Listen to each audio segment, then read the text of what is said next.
George Washington Williams' open letter to King Leopold on the Congo, written 1890. Reader's note: George Washington Williams was a soldier who served in the American Civil War. After his service in the military, he took on many roles. Before his death in 1891, Williams would be a minister, politician, lawyer, and most importantly, a journalist and writer on African American history. He was one of the first people who reported on the atrocities that were going on in the Congo Free State, where King Leopold II of Belgium, under the pretend cause of bringing Christianity to the Congolese people, had created a slave state to extract ivory and rubber from the Congo. The following open letter was an account of the conditions on the ground there. End of reader's note. An open letter to His Serene Majesty, Leopold II, King of the Belgians and Sovereign of the Independent State of Congo, by Colonel the Honorable George Williams of the United States of America, 1890. I have the honor to submit for your Majesty's consideration some reflections respecting the independent state of Congo, based upon a careful study and inspection of the country and character of the personal government you have established upon the African continent. It afforded me great pleasure to avail myself of the opportunity afforded to me last year of visiting your state in Africa, and how thoroughly I have been disenchanted, disappointed, and disheartened. It is now my painful duty to make known to your Majesty, in plain but respectful language, every charge which I am about to bring against your Majesty's personal government in the Congo has been carefully investigated. A list of competent and vicarious witnesses, documents, letters, official records, and data has been faithfully prepared, which will be deposited with Her Britannic Majesty's Secretary of State for Foreign Affairs, until such time as an international commission can be created with power to send for persons and papers to administer oaths and attest the truth or falsity of these charges.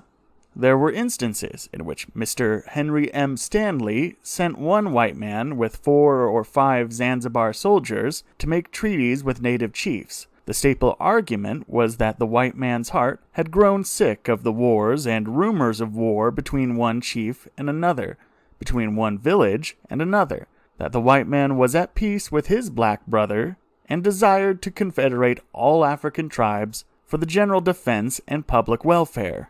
All sleight-of-hand tricks had been carefully rehearsed, and he was now ready for his work. A number of electric batteries had been purchased in London, and when attached to the arm under the coat, communicated with a band of ribbon which passed over the palm of the white brother's hand, and when he gave the black brother a cordial grasp of the hand, the black brother was greatly surprised to find his white brother so strong that he nearly knocked him off his feet in giving him the hand of fellowship. When the native inquired about the disparity of strength between himself and his white brother, he was told that the white man could pull up trees and perform the most prodigious feats of strength. Next came the lens act. The white brother took from his pocket a cigar, carelessly bit off the end, held up his glass to the sun, and complacently smoked a cigar to the amazement and terror of his black brother. The white man explained his intimate relation to the sun, and declared that if he were to request him to burn up the black brother's village, it would be done. The third act was the gun trick. The white man took a percussion cap gun, tore the end of the paper which held the powder to the bullet, and poured the powder and paper into the gun, at the same time slipping the bullet into the sleeve of the left arm. A cap was placed upon the nipple of the gun, and the black brother was implored to step off 10 yards and shoot at his white brother to demonstrate his statement that he was a spirit and therefore could not be killed. After much begging, the black brother aims the gun at his white brother, pulls the trigger, the gun is discharged, the white man stoops and takes the bullet from his shoe. By such means as these, too silly and disgusting to mention, and a few boxes of gin, whole villages have been signed away to your Majesty. When I arrived in the Congo, I naturally sought for the results of the brilliant program, fostering care, benevolent enterprise, and honest and practical effort to increase the knowledge of the natives and secure their welfare. I had never been able to conceive of Europeans establishing a government in a tropical country without building a hospital, and yet from the mouth of the Congo River and to its headwaters, here at the Seventh Cataract, a distance of 1,448 miles, there is not a solitary hospital for Europeans, and only 3 sheds for sick Africans in the service of the state, not fit to be occupied by a horse. 6 sailors frequently die on board their vessels at Banana Point, and if it were not for the humanity of the Dutch trading company at that place, who have often opened their private hospital to the sick of other countries, many more might die. There is not a single chaplain in the employ of your Majesty's government to console the sick or bury the dead. Your white men sicken and die in their quarters, or on the caravan road, and seldom have Christian burial. With few exceptions, the surgeons of your Majesty's government have been gentlemen of professional ability, devoted to duty, but usually left with few medical stores and no quarters in which to treat their patients. The African soldiers and laborers of your Majesty's government fare worse than the whites, because they have poorer quarters, quite as bad as those of the natives, and in the sheds called hospitals they languish upon a bed of bamboo poles without blankets, pillows, or any food different from that served to them when well, rice and fish. I was anxious to see to what extent the natives had adopted the fostering care of your Majesty's benevolent enterprise, and I was doomed to bitter disappointment. Instead of the natives of the Congo adopting the fostering care of your Majesty's government, they everywhere complain that their land has been taken from them by force, that the government is cruel and arbitrary, and declare that they neither love nor respect the government and its flag. Your Majesty's government has sequestered their land, burned their towns, stolen their property, enslaved their women and children, and committed other crimes too numerous to mention in detail. It is natural that they everywhere shrink from the fostering care your Majesty's government so eagerly proffers them. There has been, to my absolute knowledge, no honest and practical effort made to increase their knowledge and secure their welfare. Your Majesty's government has never spent 1 franc for educational purposes, nor instituted any practical system of industrialism. Indeed, the most unpractical measures have been adopted against the natives in nearly every respect. In the capital of your Majesty's government at Boma, there is not a native employed. The labor system is radically unpractical. The soldiers and laborers of your Majesty's government are largely imported from Zanzibar at cost of 10 francs per capita, and from Sierra Leone, Liberia, Accra, and Lagos at from 1 franc to 1/10 franc per capita. The recruits are transported under circumstances more cruel than cattle in European countries. They eat their rice twice a day by the use of their fingers. They often thirst for water when the season is dry. They are exposed to the heat and rain, and sleep upon the damp and filthy decks of the vessels, often closely crowded as to lie in human ordure. And of course, many die. Upon the arrival of the survivors in the Congo, they are set to work as laborers at 1 shilling a day. As soldiers, they are promised 16 shillings per month in English money, but are usually paid off in cheap handkerchiefs and poisonous gin. The cruel and unjust treatment to which these people are subjected breaks the spirits of many of them, makes them distrust and despise their Majesty's government. They are enemies, not patriots. There are from 60 to 70 officers of the Belgian army in the service of your Majesty's government in the Congo, of whom only about 30 are at their post. The other half are in Belgium on furlough. These officers draw double pay as soldiers and as civilians. It is not my duty to criticize the unlawful and unconstitutional use of these officers coming into the service of this African state. Such criticism will come with more grace from some Belgian statesmen who may remember that there is no constitutional or organic relation subsisting between the government and the purely personal and absolute monarchy your Majesty has established in Africa. But I take the liberty to say that many of these officers are too young and inexperienced to be entrusted with the difficult work of dealing with native races. They are ignorant of native character, lack wisdom, justice, fortitude, and patience. They have enraged the natives from your Majesty's government, have sown the seed of discord between tribes and villages, and some of them have stained the uniform of the Belgian officer with murder, arson, and robbery. Other officers have served the state faithfully and deserve well of their royal master. From the general observances, I wish now to pass to specific charges against Your Majesty's government.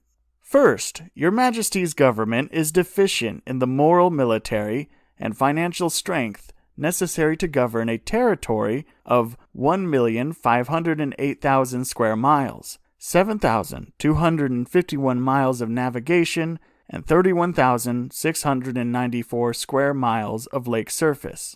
In the lower Congo River there is but one post, in the Cataract Region 1, from Leopoldsville to Ngombe, a distance of more than 300 miles, there is not a single soldier or civilian. Not one out of every 20 state officials know the language of the natives, although they are constantly issuing laws difficult even for Europeans and expect the natives to comprehend and obey them.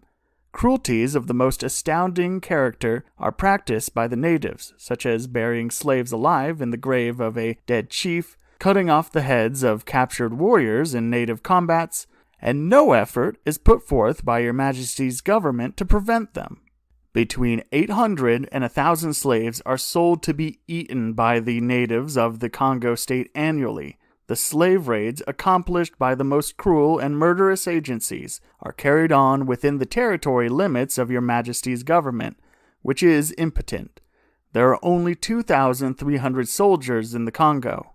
Second, Your Majesty's government has established nearly 50 posts, consisting of from 2 to 80 mercenary slave soldiers from the East Coast. There is no white commissioned officers at these posts. They are in charge of black Zanzibar soldiers, and the state expects them not only to sustain themselves, but to raid enough to feed the garrisons, where the white men are stationed.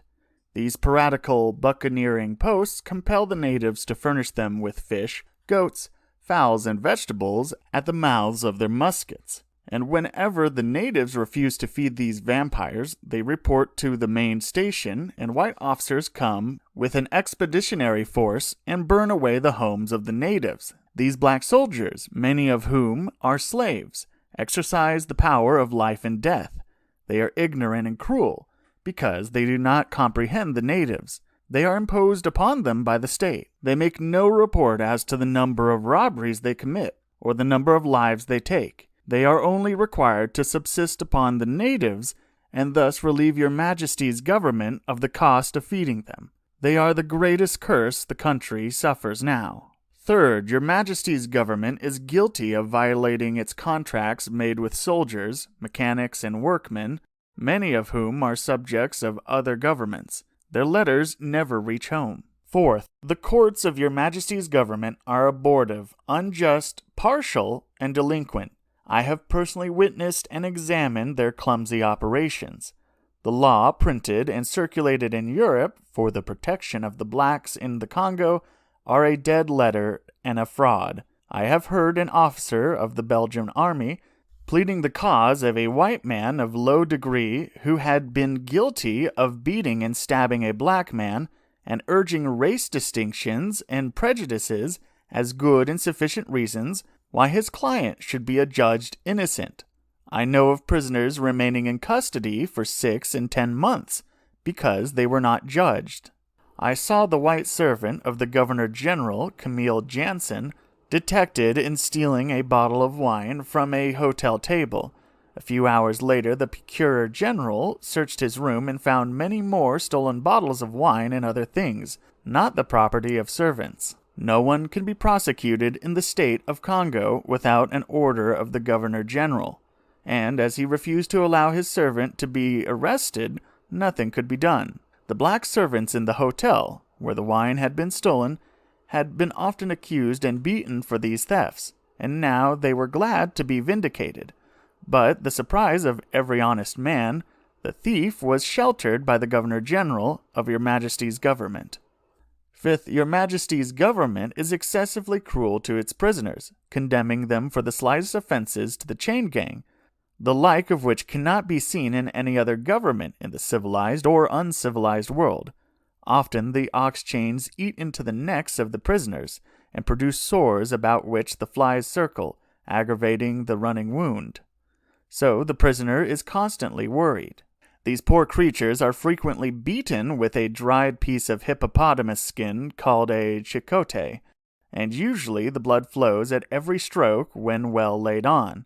But the cruelties visited upon soldiers and workmen are not to be compared with the sufferings of the poor natives who, upon the slightest pretext, are thrust into the wretched prisons here in the upper river. I cannot deal with the dimensions of these prisons in this letter, but will do so in my report to my government. Sixth, women are imported into your Majesty's government for immoral purposes. They are introduced by two methods. For example, black men are dispatched to the Portuguese coast, where they engage these women as mistresses of white men, who pay the procurers a monthly sum. The other method is by capturing native women and condemning them to 7 years' servitude for some imaginary crime against the state, with which the villages of these women are charged.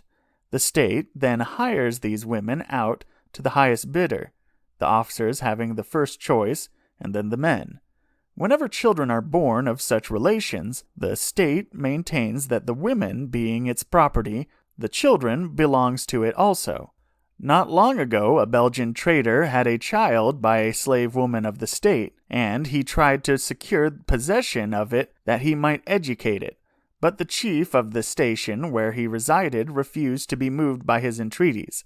At length he appealed to the governor-general, and he gave him the woman, and thus the trader obtained the child also. This was, however, an unusual case of generosity and clemency, and there is only one post that I know of where there is not to be found children of the civil and military officers of your Majesty's government abandoned to degradation, white men bringing their own flesh and blood under the lash of a most cruel master, the state of Congo. Seventh, your Majesty's government is engaged in trade and commerce, competing with the organized trade companies of Belgium, England, France, Portugal, and Holland.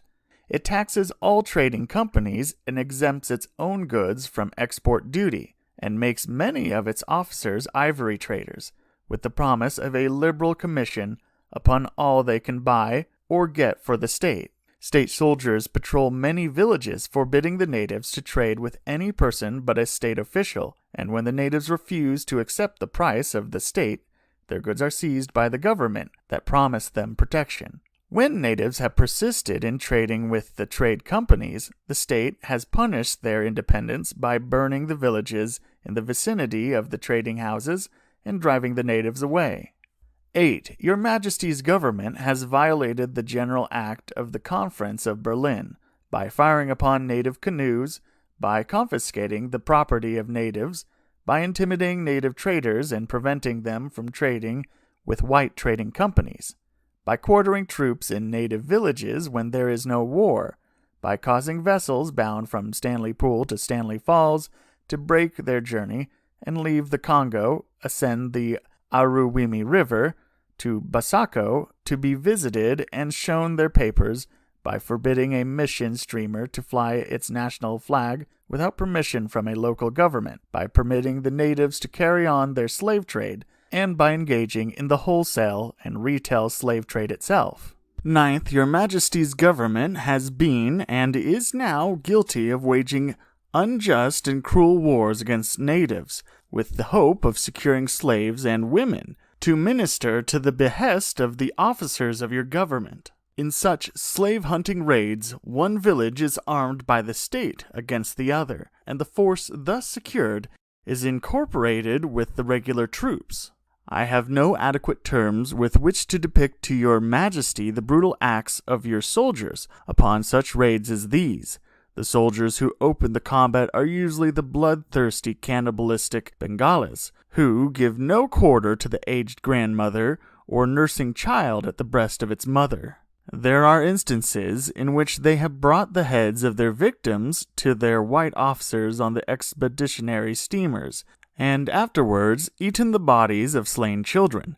In one war, 2 Belgian officers saw, from the deck of their steamer, a native in a canoe some distance away. He was not a combatant and was ignorant of the conflict in progress upon the shore, some distance away. The officers made a wager of 5 francs that they could hit the native with their rifles. 3 shots were fired, and the native fell dead, pierced through the head, and the trade canoe was transformed into a funeral barge and floated silently down the river. 10th, Your Majesty's government is engaged in the slave trade, wholesale and retail. It buys and sells and steals slaves. Your Majesty's government gives £3 per head for able-bodied slaves for military service. The officers at the chief stations get the men and receive the money when they are transferred to the state. But there are some middlemen who only get from 20 to 25 francs per head. 316 slaves were sent down the river recently, and others are to follow. These poor natives were sent hundreds of miles from their villages to serve among other natives whose language they do not know. When these men run away, a reward of 1,000 ntaka is offered. Not long ago, such a recaptured slave was given 100 chicote each day until he died. There is a feeling of deep discontent among the Arabs here, and they seem to feel that they are being trifled with. As to the significance of this move, Europe and America can judge without any comment from me, especially England. 12th, the agents of Your Majesty's government have misrepresented the Congo country and the Congo Railway. Mr. H.M. Stanley, the man who was your chief agent in setting up your authority in this country, has grossly misrepresented the character of the country. Instead of being fertile and productive, it is sterile and unproductive. The natives can scarcely subsist upon the vegetable life produced in some parts of the country. Nor will this condition of affairs change until the natives shall have been taught by the European the dignity, utility, and blessing of labor. There is no improvement among the natives because there is an impassable gulf between them and Your Majesty's government, a gulf that can never be bridged. Henry M. Stanley's name produces a shudder among the simple folk when mentioned. They remember his broken promises, his copious profanity, his hot temper, his heavy blows, his severe and rigorous measures by which they were mulcted of their lands. His last appearance in the Congo produced a profound sensation among them when he led 500 Zanzibar soldiers with 300 camp followers on his way to relieve Emin Pasha. They thought it meant complete subjugation, and they fled in confusion. But the only thing they found in the wake of his march was misery. No white man commanded his rear column, and his troops were allowed to straggle, sicken, and die, and their bones were scattered over more than 200 miles of territory. Conclusions against the deceit, fraud, robbery, arson, murder, slave raiding, and general policy of cruelty Your Majesty's government to the natives stands their record of unexampled patience, long-suffering, and forgiving spirit, which put the boasted civilization and professed religion of Your Majesty's government to the blush. During 13 years, only 1 white man has lost his life by the hands of the natives, and only 2 white men have been killed in the Congo. Major Bartolot was shot by a Zanzibar soldier, and the captain of a Belgian trading boat was the victim of his own rash and unjust treatment of a native chief. All the crimes perpetrated in the Congo have been done in your name, and you must answer at the bar of public sentiment for the misgovernment of a people whose lives and fortunes were entrusted to you by the August Conference of Berlin, 1884 to 1885. I now appeal to the powers which committed this infant state to Your Majesty's charge, and to the great states which gave it international being, and whose majestic law you have scorned and trampled upon, to call and create an international commission to investigate the charges herein preferred in the name of humanity, commerce, and constitutional government and Christian civilization. I base this appeal upon the terms of Article 36 of Chapter 7 of the General Act of the Conference of Berlin, in which that august assembly of sovereign states reserved to themselves the right to introduce into it later, and by common accord, the modifications or ameliorations, the utility of which may be demonstrated experience. I appeal to the Belgian people and their constitutional government so proud of its traditions, replete with the song and story of its champions of human liberty, and so jealous of its present position in the sisterhood of European states, to cleanse itself from the imputation of the crimes with which your Majesty's personal state of Congo is polluted. I appeal to anti-slavery societies in all parts of Christendom, to philanthropists, Christians, statesmen, and the great mass of people everywhere to call upon the governments of Europe to hasten the close of the tragedy your Majesty's unlimited monarchy is enacted in the Congo. I appeal to our Heavenly Father, whose service is perfect love, in witness of the purity of my motives and the integrity of my aims, and to history and mankind, which I appeal for the demonstration and vindication of the truthfulness of the charge I have herein briefly outlined. And all this upon the word of honor of a gentleman. I subscribe myself to your Majesty's humble and obedient servant, George W. Williams, Stanley Falls, Central Africa, July 18th, 1890. End of letter.